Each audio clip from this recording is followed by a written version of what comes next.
In the 1960s and 70s, musician Sonny Bono was a household name.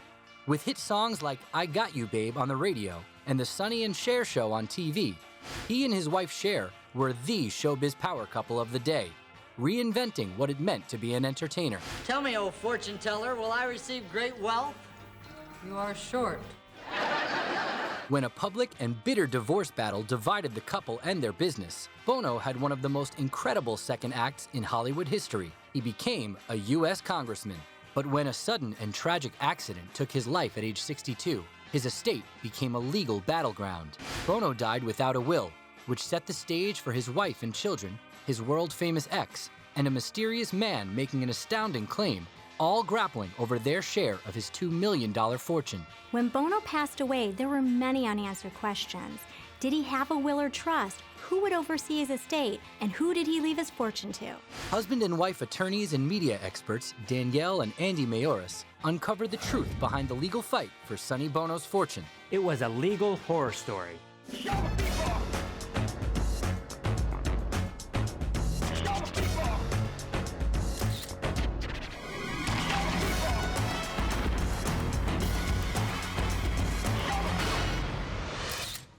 In January of 1998, former pop music star turned U.S. Congressman Sonny Bono was on a Christmas ski holiday in Lake Tahoe with his wife Mary and their two children, 6-year-old Kiana and 9-year-old Cesare. Sonny was an accomplished skier. He was going down a trail he had been down at least a dozen times, maybe more. It was an intermediate slope, and Sonny could handle it.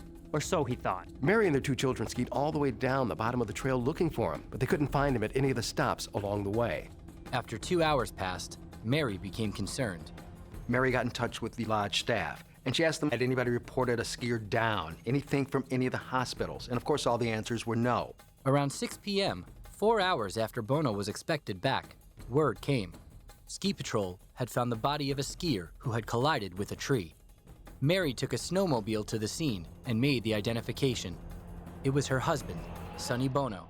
Mary then had to go down to the lodge and tell their kids that their daddy was gone. That's just devastating. Sonny was a rock, and he was gone in the blink of an eye. The police looked into anything that could have led to the accident, even whether drugs had been involved. After his death, Mary told an interviewer that Sonny struggled with an addiction to Vicodin and Valium. However, in the autopsy report, there were no drugs or alcohol found in his system. It was the end of a life that was both tumultuous and triumphant, and it would kick off a fortune fight over his estate. Bono's life was a roller coaster that began in Detroit in 1935 when Salvatore Philip Bono was welcomed into the world by his mother, Jean, and his father, Sicilian immigrant, Santo. He was the youngest of 3 children and the couple's only son. His mom gave him the name Sonny, and it stuck with him for his whole life. The family lived in Detroit, Michigan, where his mother ran a beauty parlor out of their house. But in 1942, when Bono was 7 years old, they moved to Inglewood, California, where they thought job prospects would be better. In California, Bono went to Inglewood High School and graduated in 1952. Sonny Bono got into music because of his father, who was an accordion and banjo player. Later in high school, he started tinkering around with congas and little instruments, and he actually won a songwriting contest in 1952 for a song called Ecstasy. And when he performed the song, he later said that that was when he knew he wanted to do music for the rest of his life. Within a year, he met the beautiful, happy, extroverted Donna Rankin at a drive-in. They fell in love and they got married a couple years later in 1954. In 1959, the couple had a daughter, Christy. Meanwhile, Bono pursued a career in music while making ends meet with a grab bag of odd jobs. After high school and into his first few years of marriage, Sonny took on all sorts of odd jobs. He was a grocery bagger, a tug driver, a construction worker, and a meat delivery man, all the time dreaming of making that big break. While he was working, he was also writing songs and tinkering around with a ukulele and writing lyrics. And in 1955, he actually convinced a DJ to play Ecstasy, the song that he won the contest for, on the radio. Now, Sonny had always been a go-getter. When he signed up to deliver meat, he asked specifically for the Sunset Boulevard route. Why? Because that's where the record labels were. So he would do all of his deliveries quick, just so he could then stop by, go into the music companies, and talk with people there, finding out about singing and other things in the business. And every once in a while, he'd even get a songwriting gig. That strategy also earned him his first steady industry job in 1957. a jack of all trades at Art Roup's Specialty Records. He started out earning just $75 a week, but he was finally in the door. While at Specialty Records, Bono tried moonlighting as a producer. He tried but failed to start his own record label. And then in 1961, he took a job in promotions at Record Merchandising. Sonny had befriended a young musician named Jack Nietzsche, and together they wrote the song Needles and Pins, which was recorded by Jackie DeShannon and later The Searchers. It became an international hit, and Sonny finally had the acclaim he was looking for songwriting. One person he got the attention of was music producer Phil Spector. Phil Spector was a musical genius. He worked with famous groups like the Ronettes, the Righteous Brothers, and Ben E. King. He invented this new style of music called the wall of sound. For Sonny Bono to have access to someone like Phil Spector, it would have skyrocketed his career. Spector offered Bono a job at his studio, and Bono jumped at the chance. You've heard that old saying, being a one-man band? That was Sonny Bono. Sonny Bono, who is total go-getter, basically goes up to Phil Spector and says, you need a West Coast promotions guy. And he creates the position for himself. He more or less turned into Phil Spector's flunky, but, it got him in the door. It was 1962, and while Bono's marriage to Donna had begun to disintegrate, he was moving ahead in the industry of his dreams. That same year, he met someone who would change his life.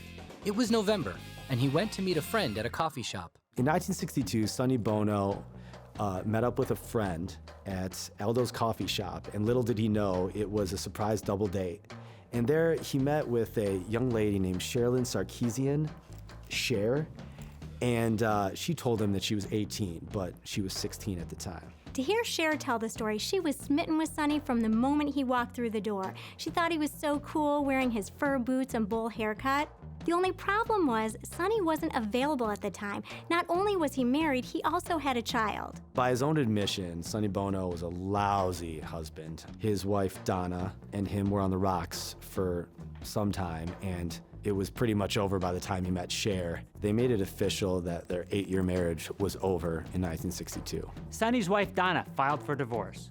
Sonny responded with no contest. No contest essentially means Sonny wasn't fighting the divorce, he was okay with it. This is very common for couples that divorce amicably. During that time, him and Cher became closer. At one point, Cher didn't have a place to live, so she moved in with Sonny. It wasn't long before things got a little more than friendly. Of course, Cher was a teenager and Sonny was 27 years old. So when her mom found out about it, she was not happy. She wished Cher off to Arkansas for 2 weeks on a vacation from men. Of course, within a very short period of time, she was right back in Sonny's arms and living with him again. While their romance blossomed, Bono took Cher under his wing in the industry. He brought her into Spector's studio to expose her to people in the music business, and it wasn't long before the talented teen was singing backup on albums. Spector asked Cher to sing a solo on the album, but she was far too nervous to do so. Bono tried to explain to her that this could be her big break, but when she explained how scared she was, he said, "That's okay, your time will come soon enough." They didn't have much money in those days, but Sonny bought a piano for $82 even though it had a couple broken keys, and he was working on music all the while dreaming up an act for him and Cher to rise to stardom. In 1964, Bono's efforts to give Cher exposure in the industry worked. Spector suggested producing a single with her. Spector himself wrote the song called Ringo, I Love You, a kind of love letter to the Beatles' drummer. Spector thought Cher's name wasn't American enough, so he changed it to Bobby Joe Mason for the release, but it didn't go very well. Cher's voice on the song Ringo, I Love You was interpreted by disc jockeys when it was on the radio as a man singing to another man because Cher's voice was so low. At that time, it was very difficult for the song to become a hit because of that. After that, Phil Spector moved on from working with Cher, but Sonny Bono did not. He was determined to get Cher a singing career. The two sang and played music together in their free time and at home, and something clicked.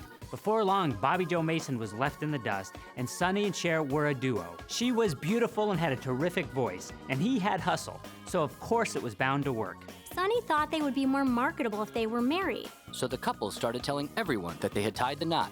Sonny was a great businessman. I mean, thinking that they'd be more marketable if they were married, it shows you he wanted to put everything in place so they would achieve stardom. He was really a hustler. They tried releasing a few songs under the name Caesar and Cleo, but with no luck.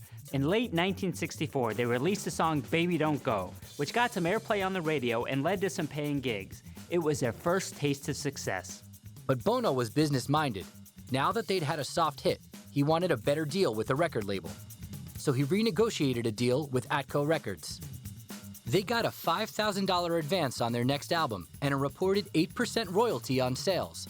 This may not have seemed like much for a breaking artist, but things were about to get interesting. Sonny and Cher were about to hit the big time. It was a catchy, timeless tune with a repetitive hook that would get stuck in your head, and it became a big hit. By 1964, musician Sonny Bono's tireless work and dedication helped him pave his own way in the music industry. And by his side was his lover, the budding star and incredible talent, Cher. After having a taste of fame with a soft hit and negotiating a record deal, the duo was on the verge of massive success and their first taste of wealth. Little did they know that this success was laying the groundwork for not one, but two fights over Bono's fortune after his death. Attorneys Danielle and Andy Mayoris have the details of how it all went down. After several years of consistently hustling, Sonny finally caught his big break when he achieved commercial success with Cher in the singing duo Sonny and Cher. At this time, Sonny was writing songs nonstop. He was waking Cher up in the middle of the night just to hear her sing stuff that he'd write. This one time, he woke her up in the middle of the night and played her a little melody. He used to write, and then he would wake me up and go, Cher, come here, I just need you to sing this, which I never wanted to do. I went, oh, Sonny, I'm embarrassed. He said, Cher, Jesus, it's just me. And so it was I Got You, Babe. And I went, I'm going back to bed, this is just nothing. But it turned out to be their signature hit. I Got You, Babe was on the debut album Look at Us by Sonny and Cher. The album was released in August 1965 and peaked at number 2 on the Billboard Hot 200. It went gold in September, selling 500,000 copies. The song I Got You, Babe also hit number 1 on both the US and UK charts, staying on the US Billboard charts for 3 weeks. The label sent them to England to promote their album, but when they got to the hotel, they took one look at the way they were dressed and they were kicked out of the hotel. The media went in a frenzy, and it was all over the papers the next day. Even though Sonny and Cher didn't know it, supposedly their manager paid $280 to the Hilton to get them kicked out. It was a stunt, and it paid off big time. When the couple got back to the States, Sonny and Cher were stars, and their song was a hit. It was a catchy, timeless tune with a repetitive hook that would get stuck in your head, and it became a big hit. It's interesting because it actually wasn't on the charts for very long, but it's been a timeless hit for over 50 years. Everybody knows I Got You, Babe. I Got You, Babe is omnipresent in American culture. It's one of the greatest songs ever written. I mean, it's in films like Groundhog Day. Cher sang it as a remake with Beavis and Butthead later on in life. I mean, it's been resurrected so many times. The duo followed it up 2 years later with The Beat Goes On, which lasted 11 weeks on the Billboard charts, peaking at number 6. Sonny and Cher went on tour and sold out arenas, and they made TV appearances and even released a line of clothing based on their wild style. By 1967, they had sold 40 million albums and were living like rock stars. They bought a $240,000 mansion in Bel Air, a house now worth over $20 million, and they attended all the hippest Hollywood parties and premieres. A lot of their success was thanks to Bono's strategic negotiations for performances and licensing. Anything he could do to get them to the next level, he would. But by the late 1960s, Sonny and Cher were starting to seem dated. Music was beginning to change. We've got psychedelic music, anti-war music. Times were changing, and their music hadn't changed with the times. The sound that Sonny and Cher had was kind of like this nice, poppy sound. It was, the typical boy loves girl, girl loves boy. You could dance along with it, sing along with it, but the next thing you know, the sound of Sonny and Cher was old-fashioned. Unfortunately for them, they spent their money almost as quickly as they earned it. They ended the decade with about $300,000 between them. Now that's worth about $2 million in today's dollars. Bono was going to have to reinvent their act once more if they wanted to keep the money rolling in. Fortunately, he had a few tricks up his sleeve. Cher originally came to LA to become an actress, so when her music hit a wall, Sonny suggested she give acting a shot. To help her out, he wrote and produced a movie designed to make her into a movie star.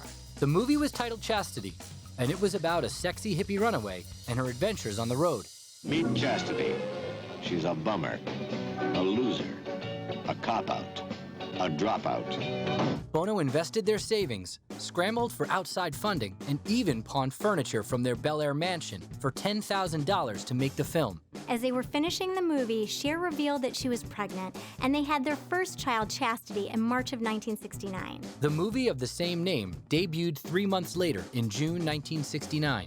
Sonny and Cher's financial future was riding on its success, and it turned out to be a bad bet.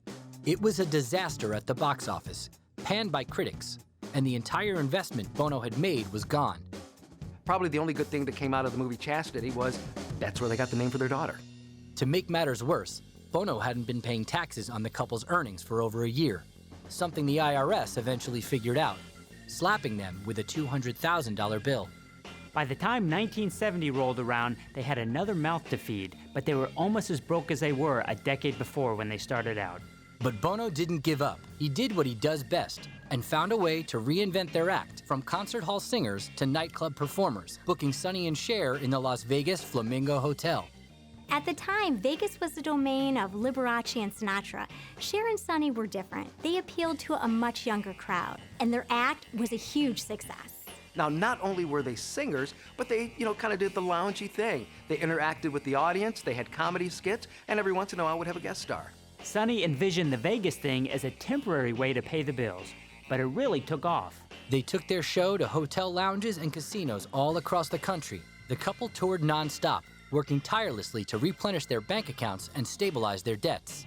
This was a really busy time for Sonny and Cher. They have very demanding work schedules, they were taking care of a new baby, and on top of that, they decided to get married in 1969, for real.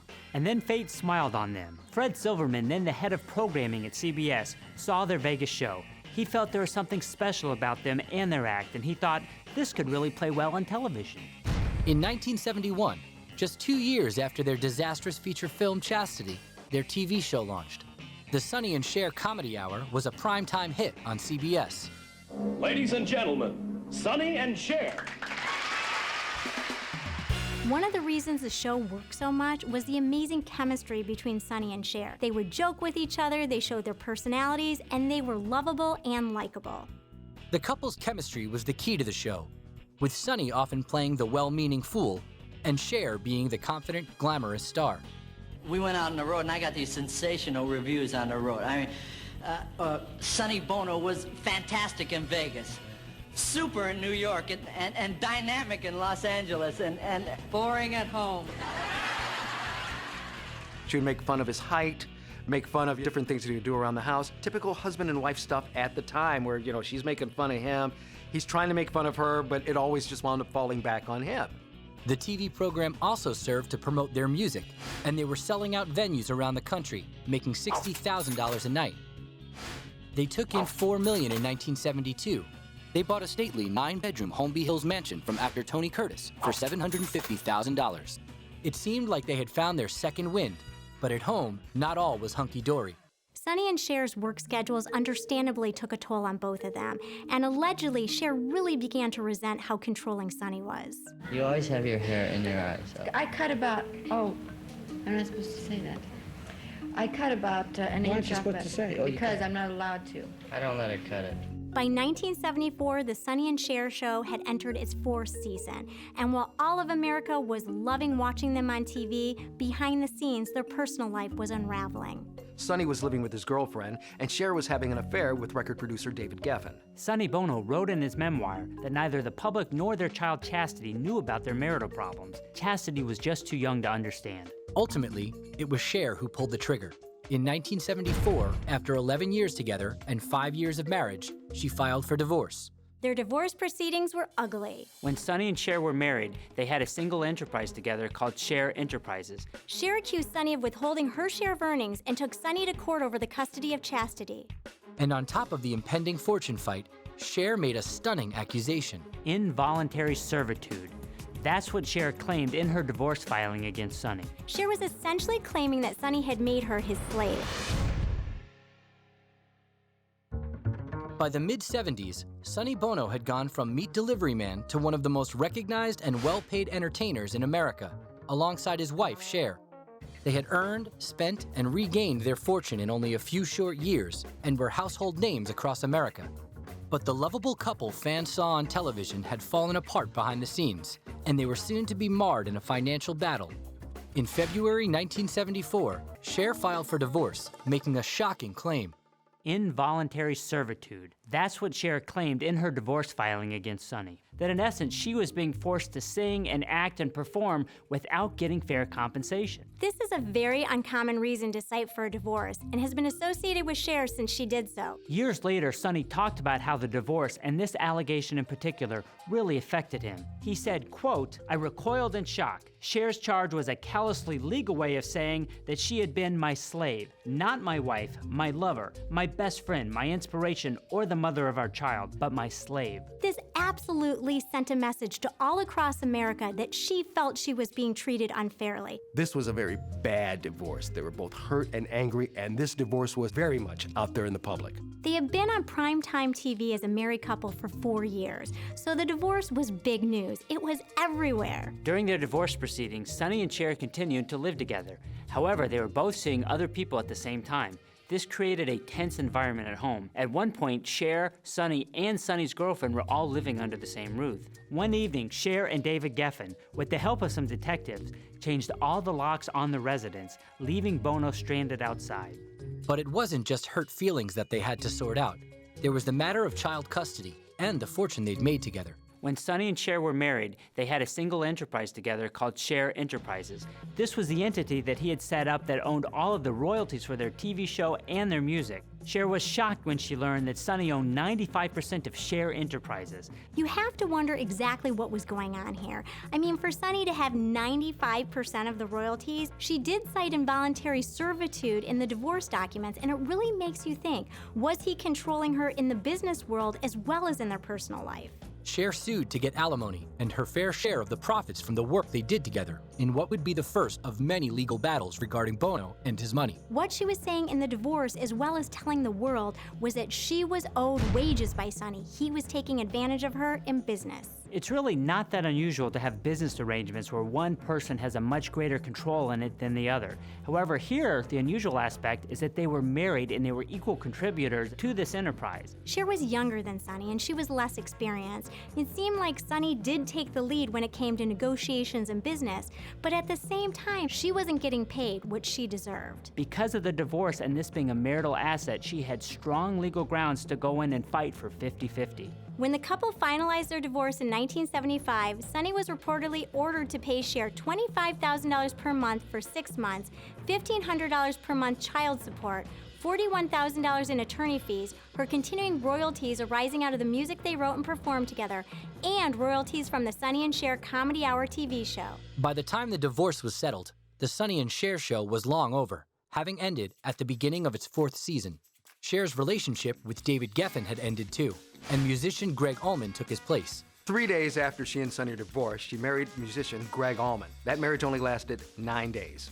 Bono followed up the devastating divorce with a short marriage to actress Susie Coelho. Their marriage only lasted a few years.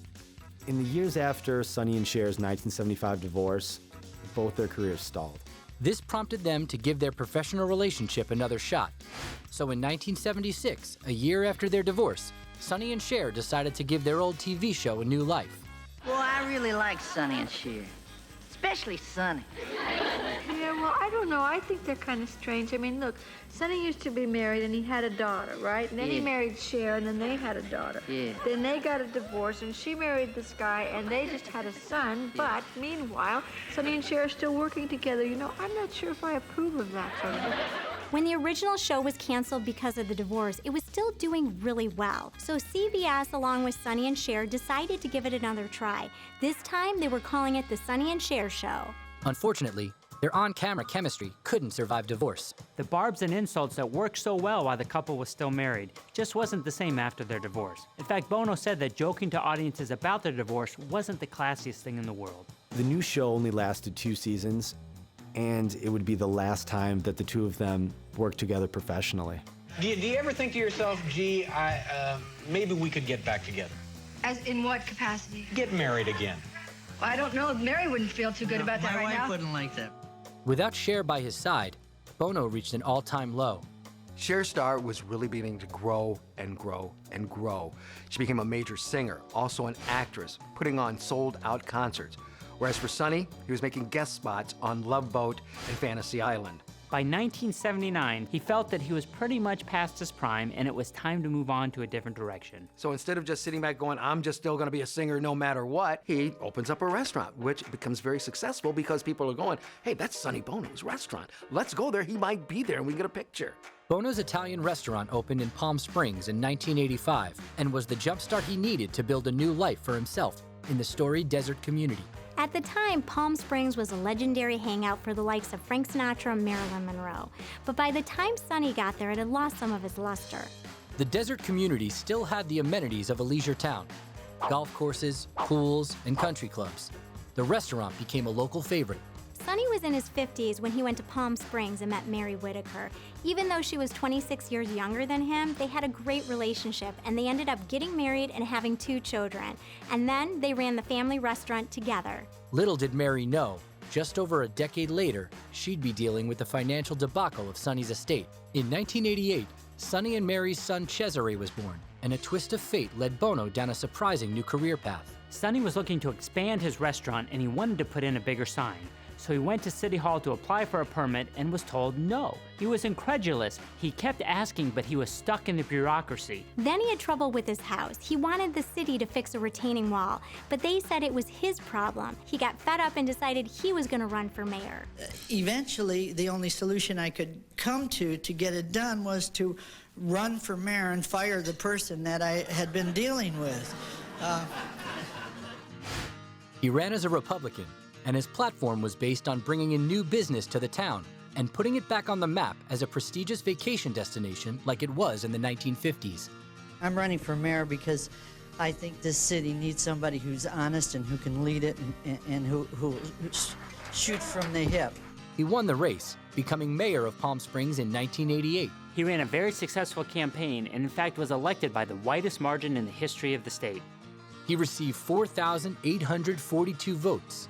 His nearest competition got just 2,498 votes. A lot of people looked at it as a joke. This is Sonny Bono, he's a clown, whatever. He won. And that started Sonny Bono's career in politics. The 4-year position paid just $15,000 annually. It wasn't much to Bono, who ran a successful restaurant and still got residuals from his music, but he enjoyed being mayor. Sonny Bono finds out that you can get things done as mayor, and he enjoys being effective. As a result, Sonny Bono decides to take his passion for public service and take it to Washington. Bono's first attempt at national politics was a bid to capture California's U.S. Senate seat. In 1992, he ran in the Republican primary but lost the nomination. The seat ultimately went to Democratic newcomer Barbara Boxer, who would go on to serve for 24 years in that role. But the loss didn't discourage Bono. After he loses the nomination for Senate, Bono decides to get more traction closer to home, and he runs for the U.S. House of Representatives in 1994, and he wins. As a Republican, he appealed to the older, more conservative base of the Palm Springs district. Now he had a position in Congress, making $130,000 a year to enact the will of the people. In Congress, Bono had to prove himself yet again. Shortly after arriving in Washington, Bono said that his colleagues would soon find out that he knew a little more than they thought he did, and he got right to work. The Bono family's financial nightmare was just a few short years away, as Sonny Bono was continuing his political career as a U.S. congressman representing California's 44th District in 1995. He was also a former mayor of Palm Springs and fondly remembered as part of a legendary entertainment duo. But as his venture into politics unfolded, tragedy would strike, creating a messy legal battle over his fortune and drumming up some long-forgotten remnants of Bono's past. Attorneys and estate experts Danielle and Andy Mayoris break it down.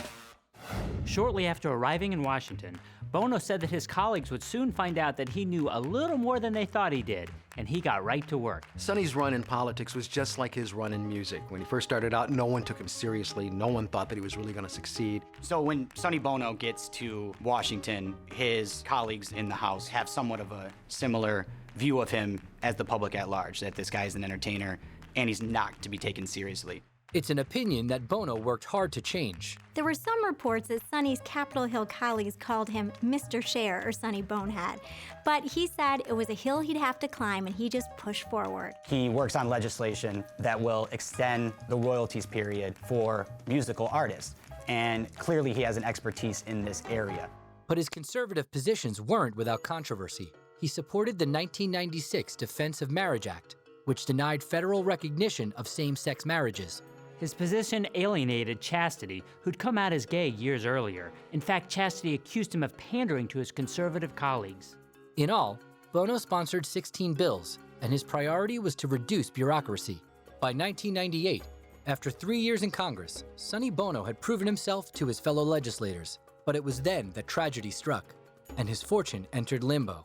He was hitting new strides and finding more success. That's what made the accident on the ski slopes even more traumatic.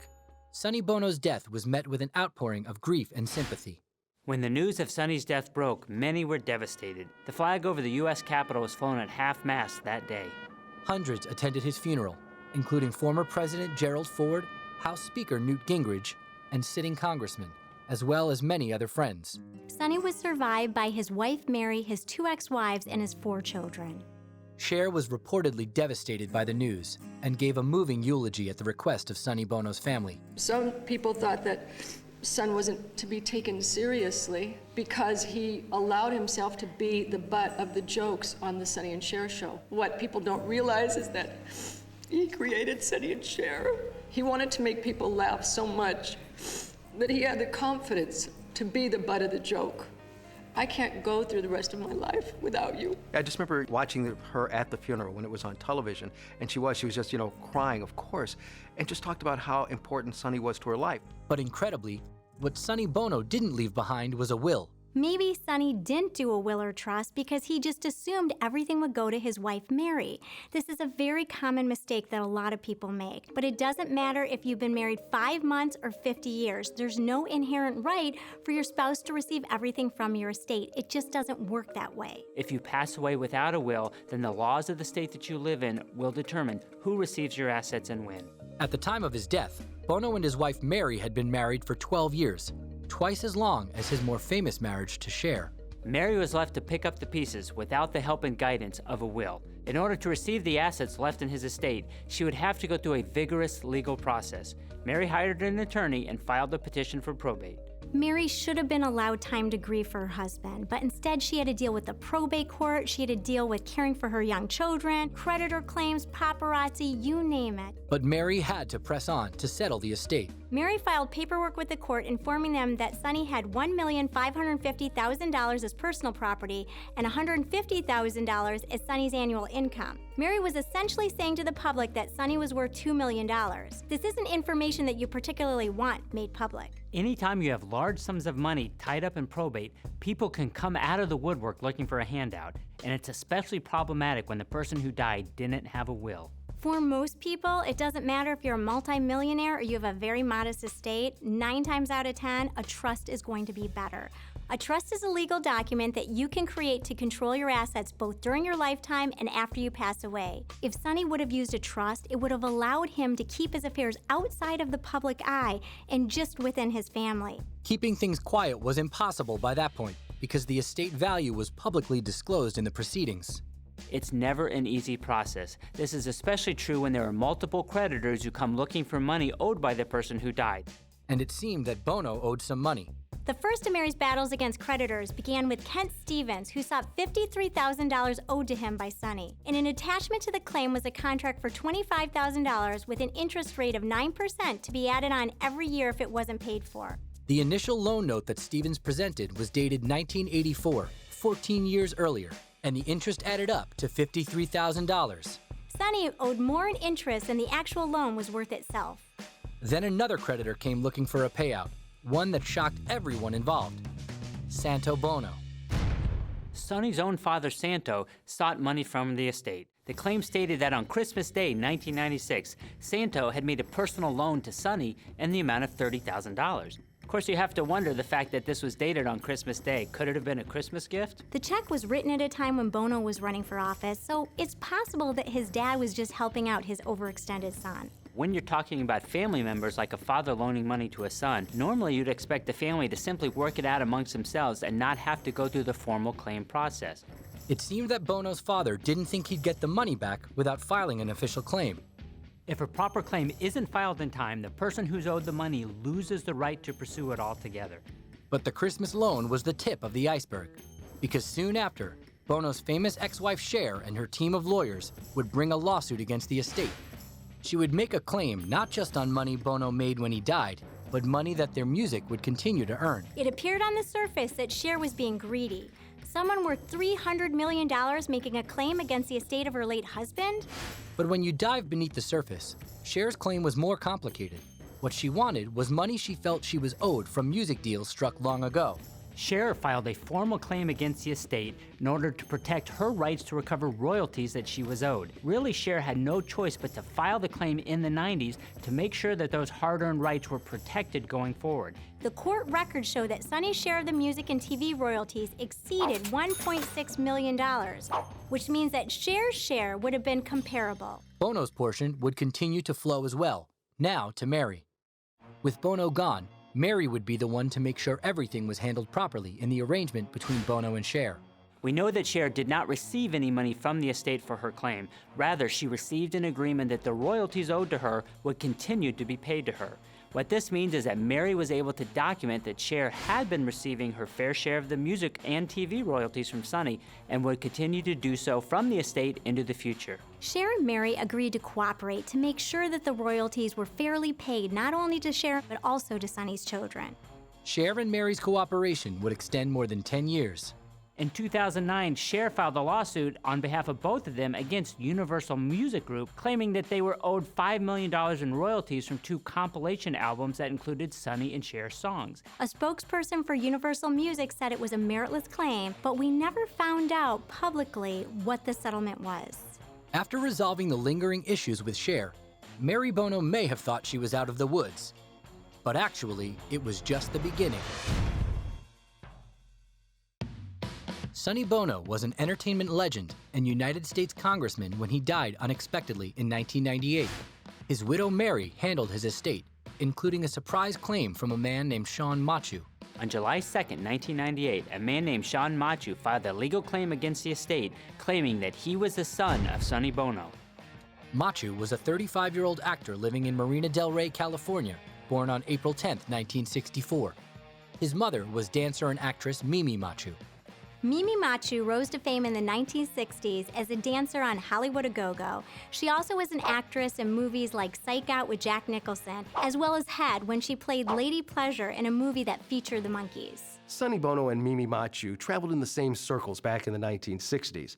That's where they met, and according to Sean Machu, that's when they started their affair. Sean's claim had traction from the beginning because of Sonny's autobiography, The Beat Goes On, which was written in 1991, 7 years before Sonny passed away. And the timing of the affair with Mimi lines up for the time when Sean was born. According to Sonny Bono's autobiography, he and Mimi Machu only had sex one time, and that was while he was dating Cher. Bono's autobiography mentions that he had a relationship with Mimi around the time that she would have conceived Sean, which was around 1963. Reportedly, when she told him that she was pregnant, he made a cash settlement to her of an undisclosed amount of money. Keep in mind that this was 1964 when Sonny didn't have very much money, so the payout couldn't have been very much.